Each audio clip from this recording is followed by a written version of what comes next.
The following program, The Lightning Strike, is sponsored by Mohammed Fahim, and to the extent applicable, their guests. The views and opinions expressed therein do not necessarily reflect those of NewsWeb Radio Company or its management. Get ready to be jolted out of the ordinary and into a world where conversations are charged with intensity and facts. The Lightning Strike Talk Radio with your host, Mohammed Fahim, broadcasting live from the heart of the city on Chicago's Progressive Talk Radio, WCPT 820 AM. Welcome to a radio show that charges through the airwaves with an electricity like no other. Here's your host, Mohammed Fahim. Good morning, Chicago, and welcome back to another edition of The Lightning Strike. I'm your host, Mohammed Fahim. Joining me in the studio today is Ken DeLuke. Hello, folks. And Mark Weinberg. And John Alfano. No, John Arena, but Alfano's... John Alfano. John is like, no, it's John Arena. That's Italian. Again, you are tuned in to the Lightning Strike on WCPT, Chicago's Progressive Talk radio station. The number to call in is 773-763-9278. Folks, we have been talking with a lot of people over the past few weeks now. We have looked at different situations, different angles, and also every week we have a person of the week that we identify and highlight, someone who has overcome challenges in their life and who can be a role model for us. This week we are starting off with our person of the week, and if you remember a couple of weeks back we had Joey Alfano, the mascot of the Harlem Globetrotters, as our person of the week in the studio with us. And today Joey's mother, Michelle Alfano, will be joining us to introduce a very interesting person of the week and why we consider this person to be a person of the week. Michelle, good morning. You are on the air on WCPT with Mohammed Fahim, Ken DeLuke, John Arena, and Mark Weinberg. Good morning, Mohammed. Thank you for having me. Good morning, Michelle. So, Michelle, let's talk about why you are on the air today and who is Eric Strang and why are we focusing on Eric and his case today? So I've been involved with the Eric Strang case for about 3 years. I've been a high school teacher for about 30 years, and my passion is helping teenagers that get into trouble. I met Eric 3 years ago because I was sending books into the Iowa prisons through Midwest Books to prisoners. I'm an educator. I believe in education and rehabilitation through books. That's how I met Eric, because he turns out to be an unbelievable student. He's been in prison for over 16 and a half years, actually. 16 years and 10 months. And during that time, what I respect so much about him is that he has made every effort to be really positive and proactive using his time. Okay, Michelle, let's roll it back a little bit now. So Eric Strang has been in prison since 2006. What was his initial offense? Why was he incarcerated to begin with?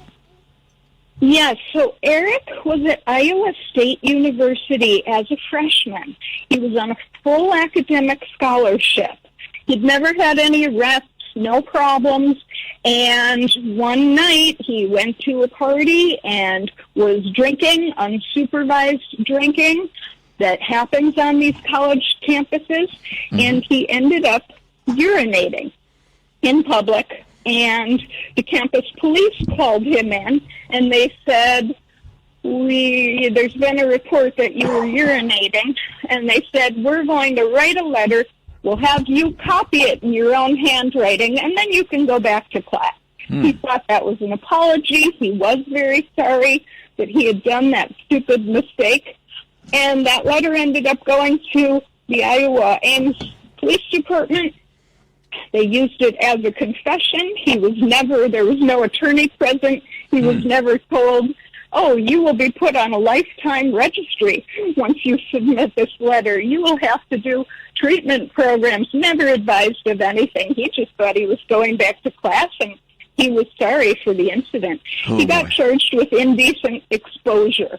It was urinating, but it was indecent exposure, which in Iowa is a sex offense.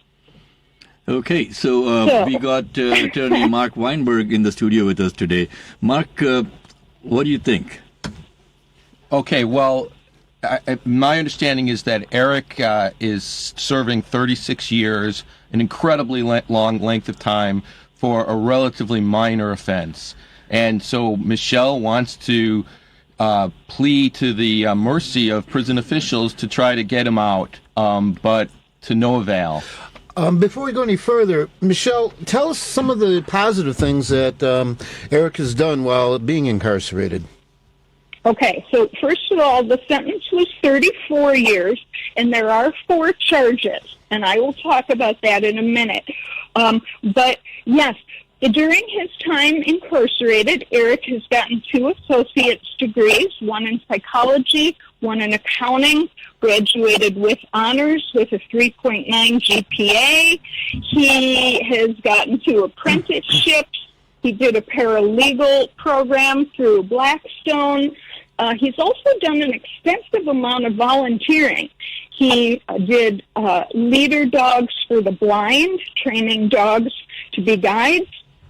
He's been a hospice volunteer, helping incarcerated people who are in hospice, which is a very, very sad situation. He's done Suicide Watch, helping incarcerated people who are on the verge of committing suicide, also very, very sad situation. He's done NAMI support group facilitating, which is the National Alliance on Mental Illness. He currently works 40 hours a week in his prison, mentoring special needs incarcerated people. He's been very focused on the underdog, and it's interesting to note that he has also advocated substantially for Muslim incarcerated people.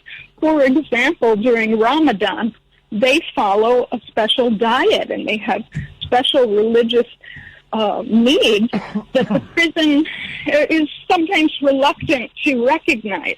So Well, Michelle, also been a voice for that group. Yeah, in all fairness, in the Illinois Department of Corrections, there has been an effort now. Faith by Plate Act is currently going on at the Illinois legislature now, and also Faith Behind Bars is something that has been acted upon in Illinois. My question, folks, is this: why are we keeping somebody who is a relatively, good person, who's reformed to a large extent, behind bars, and what is the cost of keeping someone in prison? John, you may not be aware that at any given time, I'm looking at data from 2021 now. It shows that 300.36 people per 100,000 people are incarcerated in the United States. Yeah, that's an amazing For 100,000, 300 people are incarcerated in the United States. Now, this is compared to other NATO countries like the United Kingdom, which is 129, France is 93, and Iceland is 33. So we are like more than double even the United Kingdom as to the number of people that are incarcerated at any given time. Mark, why? Why is this happening? Is there a profit motive behind this? Oh, well, I think there's... Okay, first of all, I think that if 300 is low, Mohammed, I actually think we have 2 million people in prison in the United States. Well, that's per 100,000. Per 100,000. Oh, per 100,000 we have Yeah. how many? 300. Oh, okay. Yeah. Okay. Well, I mean, we are a very punitive society, and we have given up on the hope of rehabilitation, and there are financial concerns. The prison industrial complex is invested in more and more prisons, and, we all feel unsafe, and politicians are, try to play tough on crime, and we build more and more prisons, although there's been a little backlash against that lately because of the costs. And now we're putting more and more people on parole as a substitute. Well, if you're speaking of politicians being afraid of letting people get out of prison, most of them should be in prison. Okay, I'm glad you said most and not all. There are a few. Well, John is a former city council member from Chicago, so obviously he's trying to watch his back on this one. Okay, but jokes aside, folks, it is a very, very serious thing that in our country, getting people into prison is becoming more and more easier. Letting them out is getting more and more difficult. And when they come out, having them reintegrate back into society is a big challenge. Yeah. Oh, and Mohammed, by the way, it cost a lot of money. We're talking anywhere between $50,000 to $60,000 a year to incarcerate somebody. So Absolutely. This isn't that painless to the public at large. No. Well, here's the other thing, John. It's not just that cost of $50,000 to $60,000. We're talking about IDOC and Cook County prison systems for these costs. Okay. The cost of putting people into prison, all the judicial cost, all the other things, the police cost and all of that, you add that up, it goes up over $120,000 per person. Yeah, it's incredible. Now, that is incredible. Why are we doing this? And let's come back to Michelle. And Michelle, so Eric called me from prison last week. And I believe that you went and you spoke at the Department of Corrections meeting on Saturday or Friday? On Friday, yes. I go every 2 months and I speak to the Board of Corrections, always respectfully and peacefully. And my argument is basically that Eric Strang deserves a second chance. He deserves to come back into the workforce. He has never had any kind of, there's no sex in the case, there's no rape in the case, there's no violence. He's paid his restitution. He's completed the treatment program. He's done really everything the program that the DOC has asked of him. Okay, He's never had a sexual misconduct report. So we're arguing that it's time for him to be released. He's been eligible for parole since 2017. Okay, so folks, here's the thing. If he's been eligible for parole since 2017, and I spoke with Eric last week on Friday. He called me from prison, and we had a long chat. And it is incredible that now the prison system is going back and beating down on Eric by putting him in solitary confinement. That is correct. That is cruel and unusual punishment. We also have on the line with us, we got Leah. And Leah, if you could please introduce yourself and tell us what is your connection with Eric's case and where do you come in? Good morning, Mohammed. Good morning. I have served as Eric's college advisor and career coach for multiple years. I've been following this case because my doctoral work is in higher education. It's a highly unusual, punitive case for a college freshman who was on scholarship.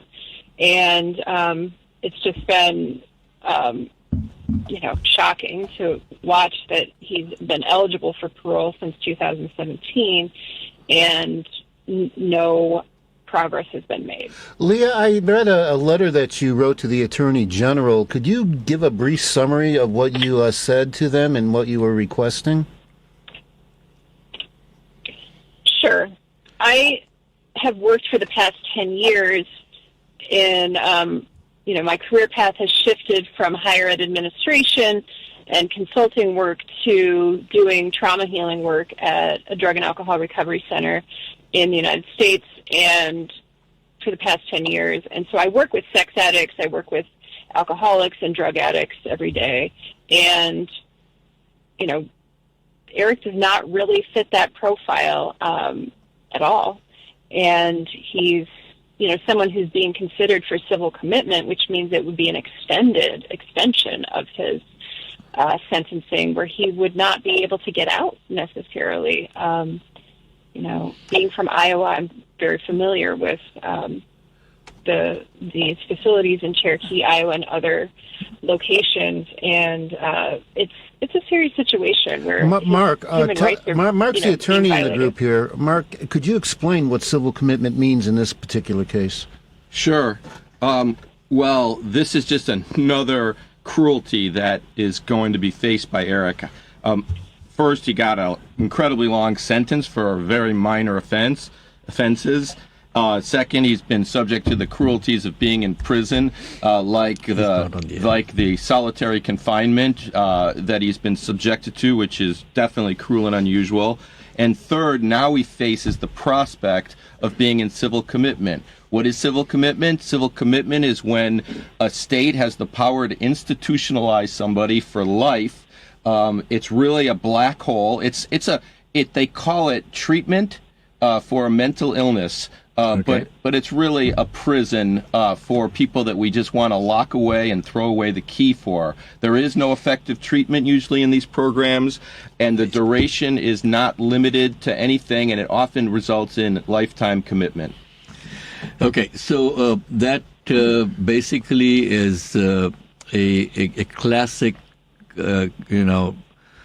definition of cruel and unusual punishment. I mean, if you ask me about it, Mark, one of the things that most people, and again, folks, if you would like to chime in, the number to call in is 773-763-9278, and that is 773-763-WCPT. You're listening to The Lightning Strike on AM 820 WCPT, and we come every Sunday morning. My name is Mohammed Fahim. I am the host of the show, and with me in the studio today is Ken DeLuke, Mark Weinberg, and John Alfano. Okay. John Arena. We'll take a quick break, and we'll be back on the other side of the break, and we'll continue this conversation.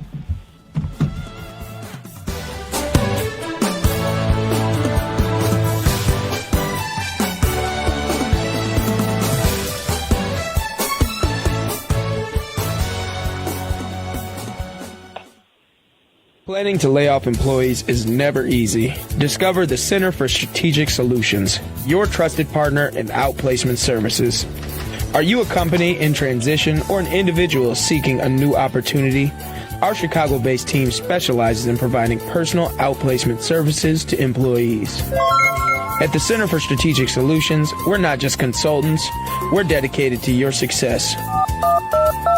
Ready to navigate change with confidence? Contact the Center for Strategic Solutions today at 847-306-9274.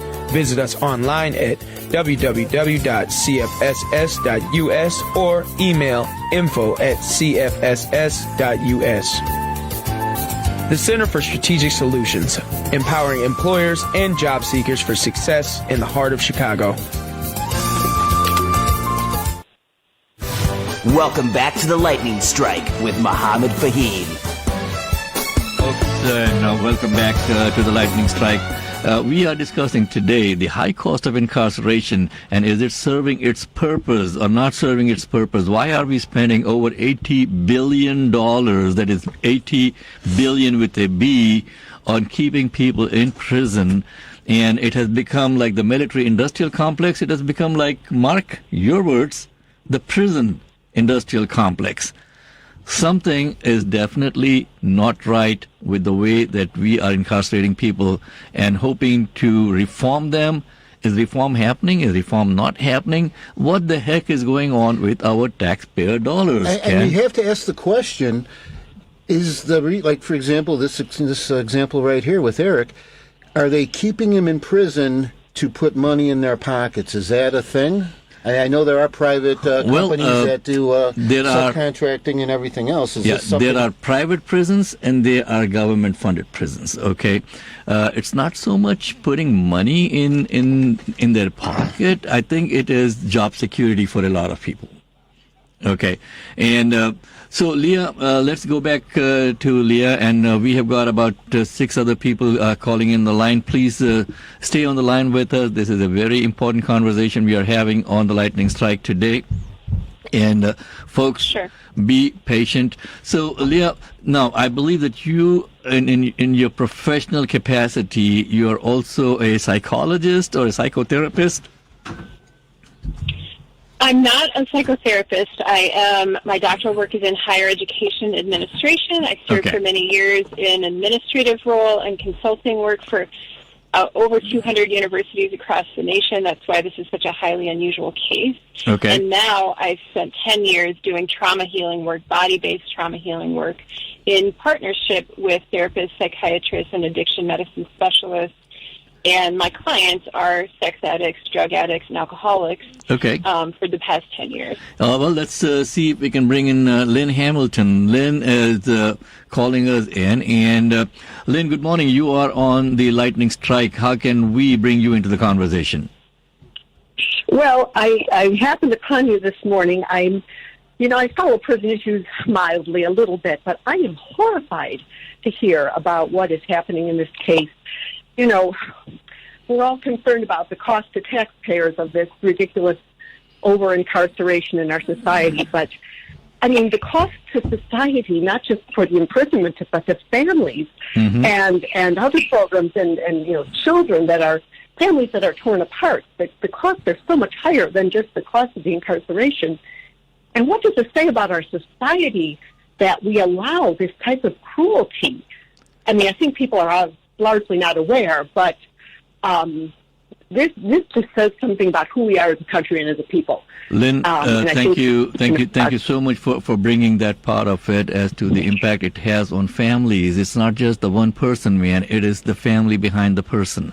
Okay. No, I give it that we have to have some people need to be incarcerated. Okay, but of course, there is this organization called the Safer Foundation in Chicago, which focuses on finding employment for these people who have been incarcerated once they come out of prison. Safer does an absolutely bang-up, wonderful job of bringing people into productive employment. And they do a yearly employer appreciation lunch. And I was sitting in one of those lunches some time back, and I looked around, and there's like maybe about 80% of the people in that room should have been in prison in one time. We just don't get caught. A lot of us make stupid mistakes, and we don't get caught. And then when you get into the system chews you up and spits you out, and there is no one. And can I say something to that? Please. That is exactly the point, that this could happen to anyone. Correct. Then, we tend to criminals. Yeah. Your child could be caught in this. And what did he get caught And for? that's Being what a people realize. 19-year-old freshman in college, realistically. Has he done anything that most of us haven't done at that age? I mean, that's ridiculous. Okay, well, Lynn, thank you so much for calling in. Do tune in to the Lightning Strike every Sunday morning, and you can also watch us live on Facebook. Let's see, we got Nelson calling us. Nelson, good morning. You are on WCPT. Good morning. Yes, this is Nelson calling from Chicago. I just want to say thank you to everybody who's addressing this issue, because Eric Strange is a model citizen. And make no mistake, there's many people like him who have made mistakes, but he's paid his debt to society. And it's just unfair that, in a punitive society that we live in, that we could extend, prison sentences for people like him. And then eventually we all pay the price. Whether it's 15 or 30 years, Eric will be integrated into society eventually by default of his prison sentence being over or whatnot, and everybody pays that, because the damage that is done to these people, the PTSD that they have to suffer for, those are the people that you see on the streets that suffer, that end up homeless and with major mental health issues. But it can be stopped, and it doesn't stop at just Eric's case. There's many people like him that are suffering and that continue to suffer because the issue's not brought to light. So thank you so much, this Sunday morning, for bringing, light to this issue. And from the bottom of my heart, I just want to say that, everybody here is in one way or another a part of, helping free Eric. Well, thank you so much, Nelson, for calling in. Mark, you wanted to say something. I just wanted to say, in response to Nelson's statement, that there's a chance that Eric will never actually be reintegrated to the society if he is forced to go into civil commitment. Those people, as I said, they go into a dark hole, and they oftentimes are never let out of there. Well, that is so sad to hear. We got also Darcy calling in, and Darcy wants to talk about the torture and what solitary confinement really is. Darcy, good morning. You are on the air with Mohammed Fahim. Good morning, and thank you for allowing me to speak. I'm from Iowa. I'm a taxpayer, and for 52 years, and I'm just appalled about the torture in solitary confinement and the civil commitment proceedings. If I would treat my dog that way, which I would never do, I could be arrested for the animal abuse and what they're doing to our young people and men incarcerated, and it's just appalling. We live in America, not a war zone. Slavery has been abolished. There's no longer Asian American detention camps, and I don't understand why this is still happening. This is not rehabilitation that our money is going for. It's torture. And I thank you for bringing this up today, and I just ask how people can Well, I think, Darcy, the best thing that we could do, I do believe, Michelle, that Eric has a Facebook page also set up to where people can show his support for that. Would you mind sharing that with us, Michelle? He does. Yeah, it's called Support Eric Strenge. Strenge is spelled Strenge, and you can certainly go on there and read more about Eric's story. We also have a Yahoo Eric Freedom 2023 at yahoo.com. So feel free to write us and help support. Okay. Yeah. Thank you for sharing that, Michelle. And folks, in all fairness, we did reach out to the Iowa Attorney General's office and to the director of the Department of Corrections over there, inviting them to come on the air with us today. The director of the Attorney General's office did respond back that the Attorney General is not available to come this Sunday. So hopefully the Attorney General would come the next time that we address this issue. We are not going to let go of this. Let me assure you folks that this is something that should not be happening. And on that note, let's see, Rosie, you have a comment on the Illinois prison system. You're welcome. You're on the air. Yes, hello. I have a friend whose son was put into the Illinois prison system. I'm not saying he didn't do anything wrong, but he's an alcoholic, and there was a domestic abuse charge. But he got 6 years, even though he was in rehab. And he was sent down to Southern Illinois prison because supposedly they have a rehabilitation program there. The conditions are abhorrent. 20 men to a room, one toilet, no privacy, no air conditioning. It was 110 for over a week and no AC. And those men were just boiling in that cinder block room. Not only that, COVID, they all got COVID because they aren't allowed vaccinations. Like, tell me how that is not severe punishment. So, this young man, he's got 4 more years left in this situation, and he can't even get transferred to any kind of a room where he has a little more privacy, maybe 2 or 4 men to a room instead of 20. They're charged exorbitant amounts of money. This is not the Gulag, right? I mean, this is the United States of America, man. Yes. What is happening? I don't know. I mean, can't they at least have air conditioning? Yeah, yes. Mark wants to make a quick comment over here. Mark, go ahead. On the 1 minute, Michelle. Just on the matter of the cruelty of prisons, I heard a federal judge, a famous federal judge, Judge Posner, a very conservative man, say, "We think we've made such moral progress in our society, especially in America, but when you look at prisons are no better than they were in the 1700s." That's true. That is so sad. Folks, the number to call in is 773-763-9278. We are discussing the horrible conditions in our prison system. Something needs to be done to reform our judicial and justice programs and systems. So again, the number to call 773-763-9278. I'm Mohammed Fahim. With me in the studio today, Ken DeLuke, Mark Weinberg, who is a practicing attorney, and also John Arena, not Alfano, my thing again in the morning. But Mark, some of the cases that you get involved in, you want to talk about some of those issues that you are looking at currently? Sure. So Eric's case is very typical, and I spent the last 12 years challenging restrictions that are imposed upon people that have been convicted of sex offenses.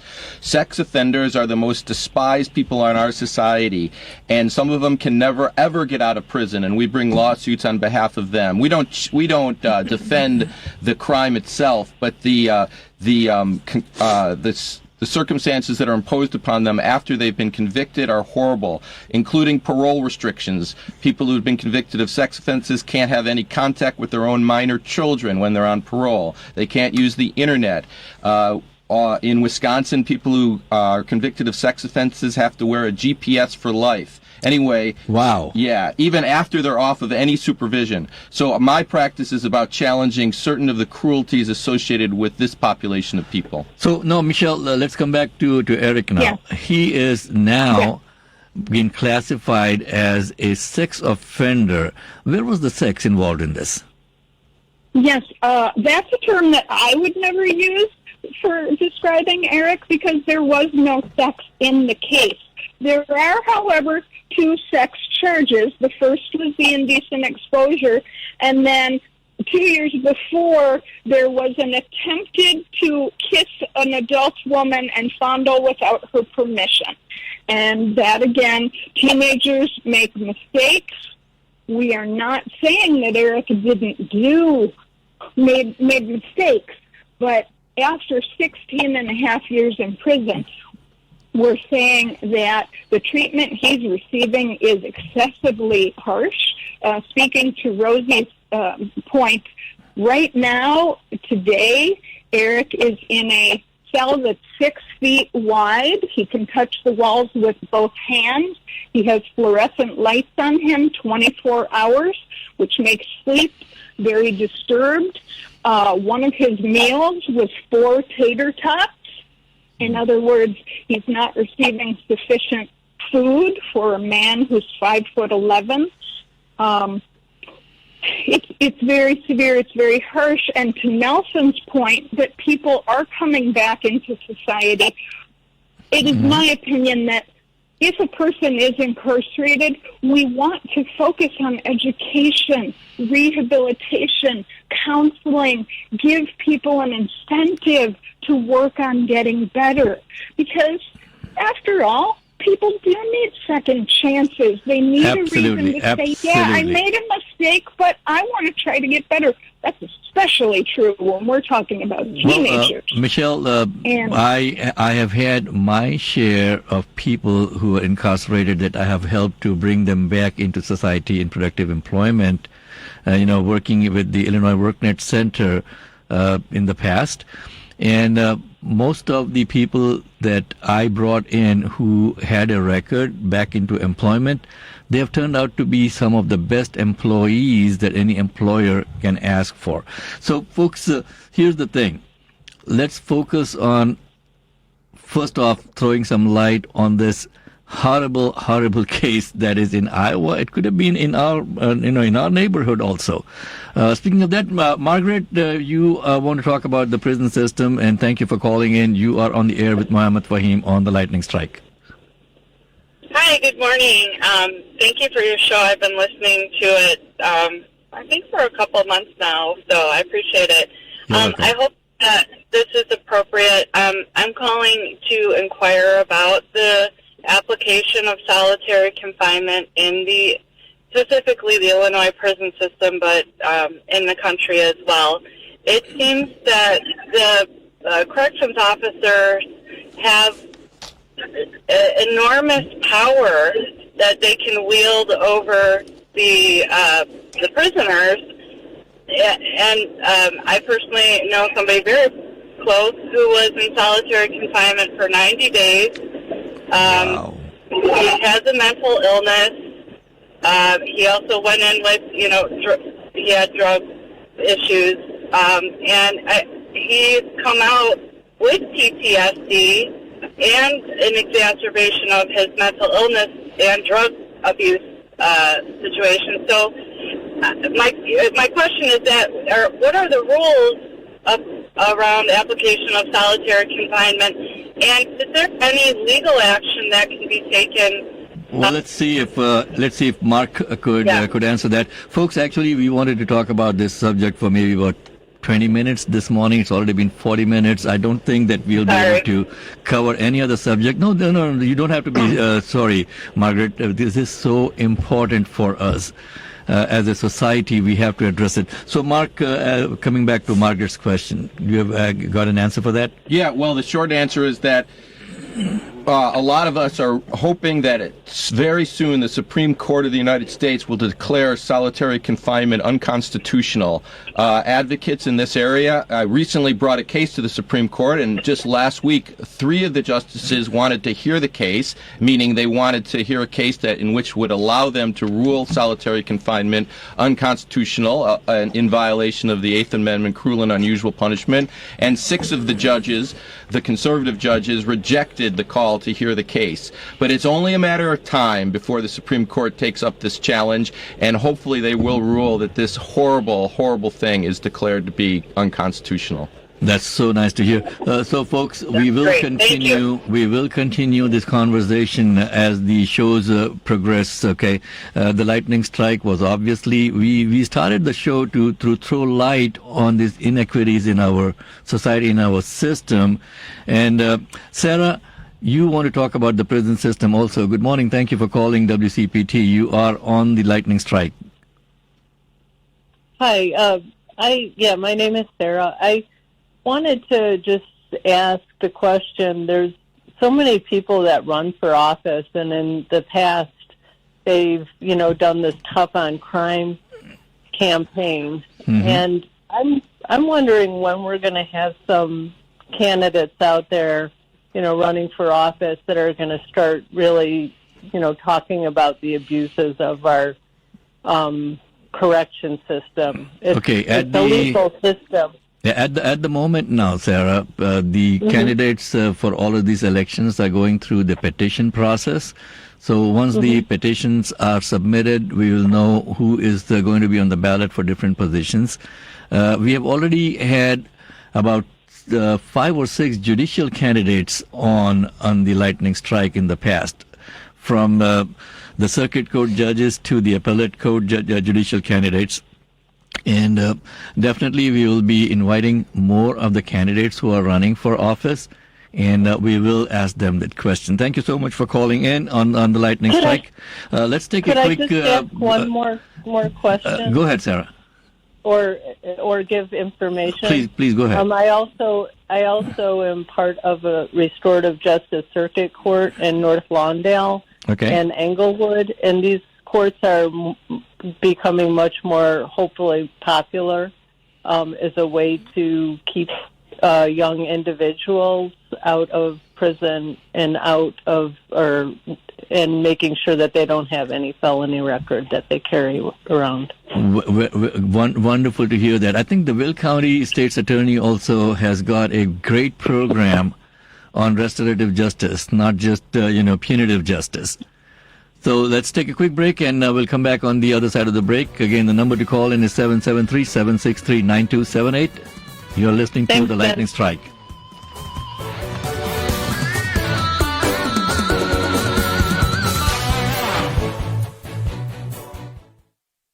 Did you know there's an Illinois mandate that states by 2025, ComEd has to have 25% of the energy they deliver come from a green source? Because of this, plus the fees and taxes you've already paid on this program, if you qualify, you can get solar on your home at no out-of-pocket cost. This can mean an average savings on your electric bill of maybe 30 to 50%. More importantly, it would eliminate the uncertainty of ComEd raising your rates by whoever knows how much each year. Some people have noticed a 41% increase on their bill this spring, and ComEd has been asking for another 80% increase over the next 4 years. If your average bill is $200 a month now, maybe it could be reduced to $100 a month. Now, 5 years, would you rather pay $115 or possibly $400 to $500? If you'd like to see if you can qualify for this program, call Ken DeLuke at 312-617-8979. That's 312-617-8979. Help us save the environment and change that electric bill burden. That's 312-617-8979. Take advantage of this program while it's still available. Welcome back to the Lightning Strike with Mohammed Fahim.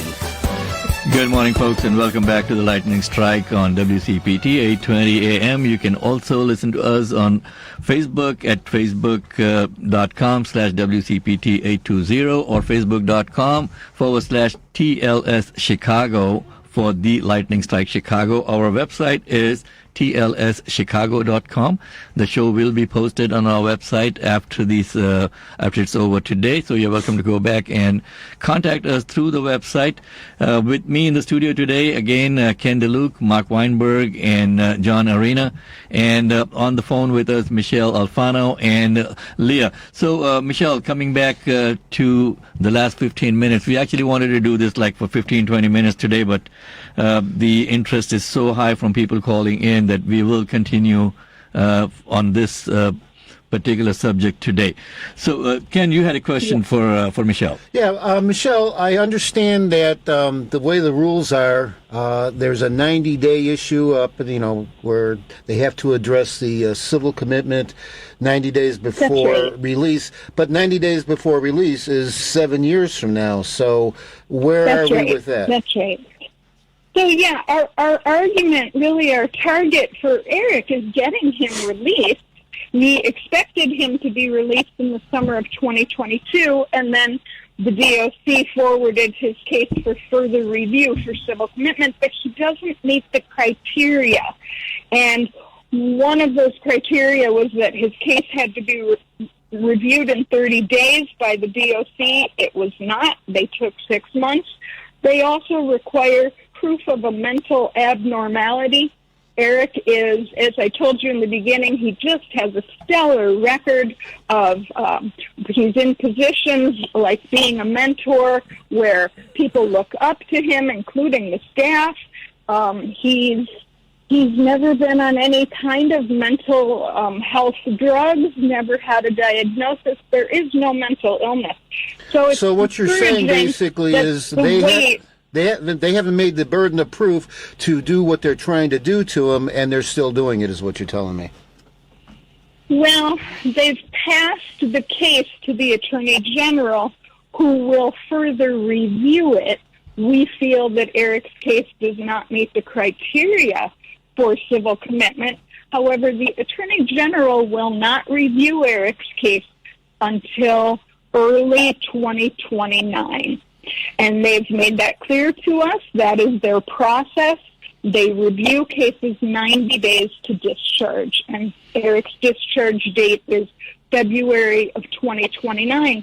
So we thought he was getting out 2 summers ago, and then lo and behold, another 7-year wait was just added on.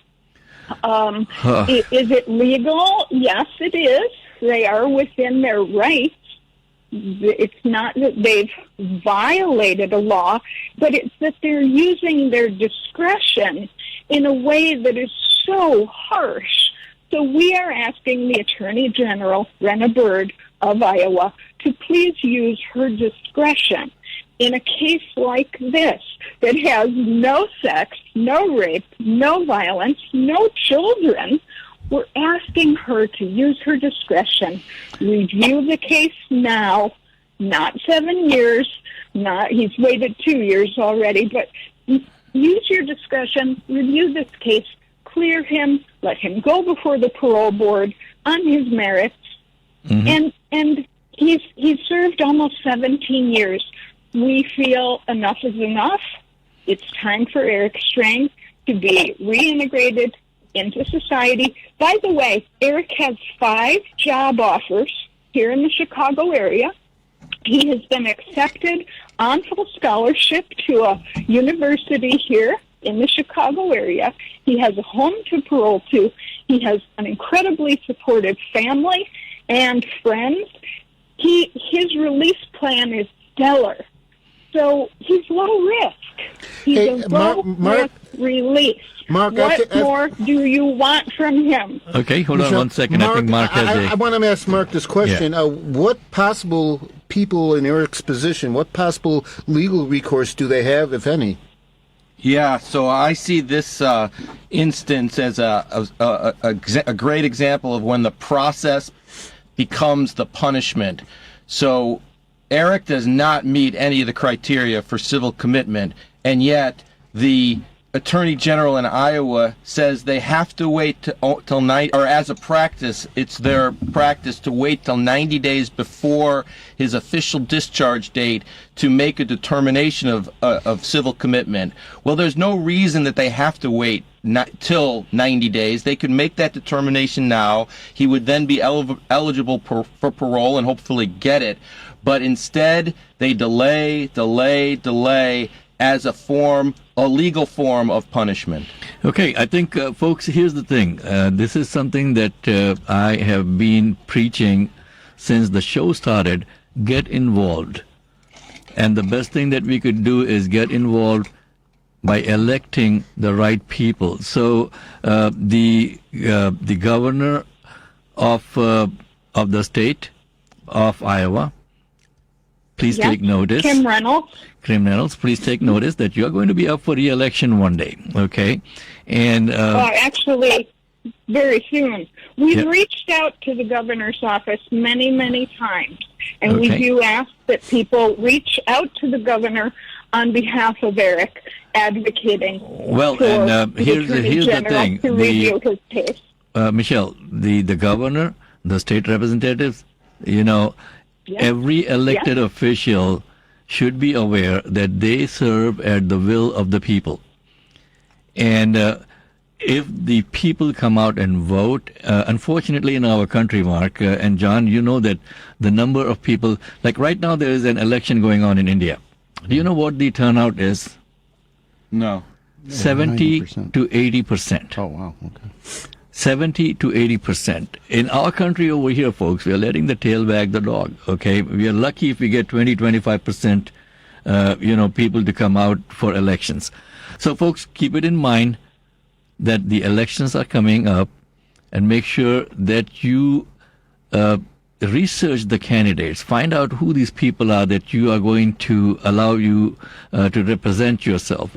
In this case, it's state's attorney, it's attorney generals. Those are the ones that, tend to come out and say, I'm going to be tough on crime, lock them all up. We're seeing a lot of this kind of,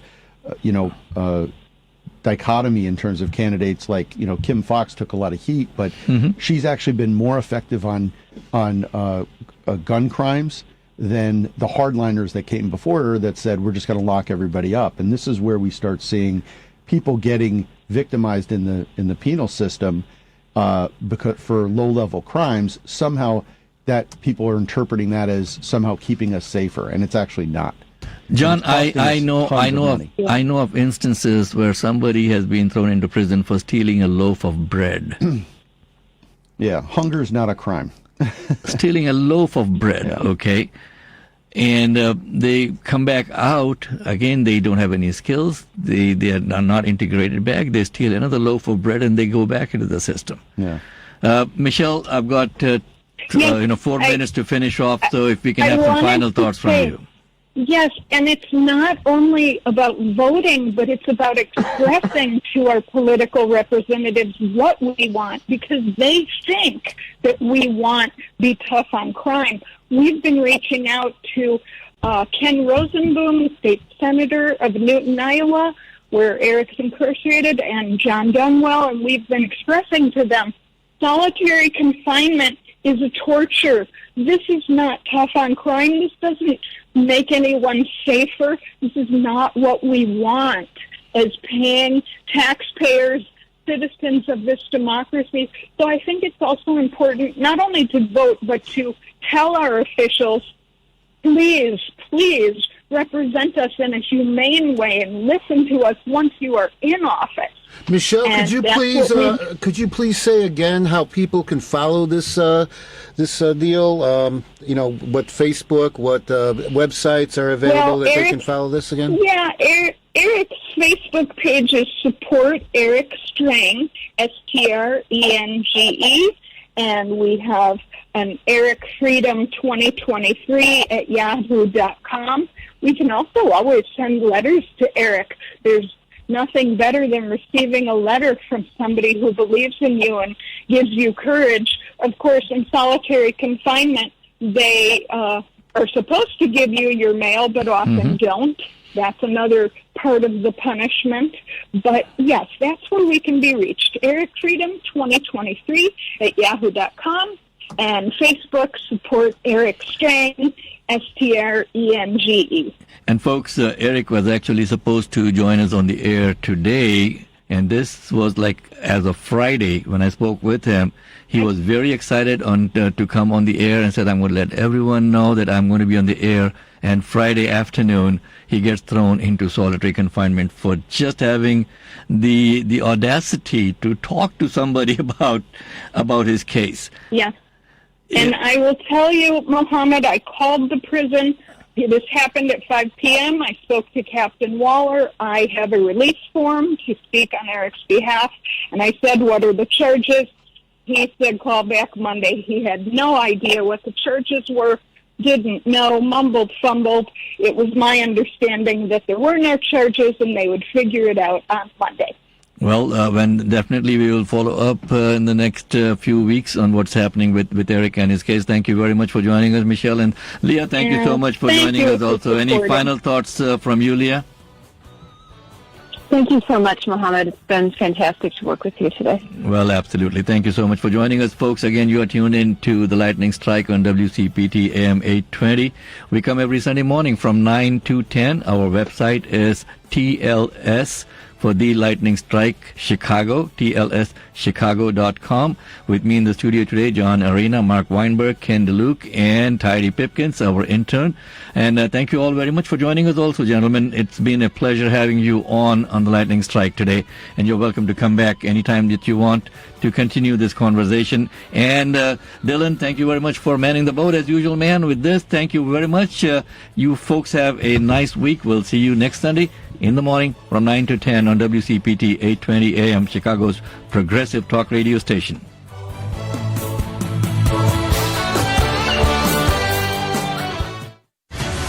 The preceding program, The Lightning Strike, was sponsored by Mohammed Fahim, and to the extent applicable, their guests. The views and opinions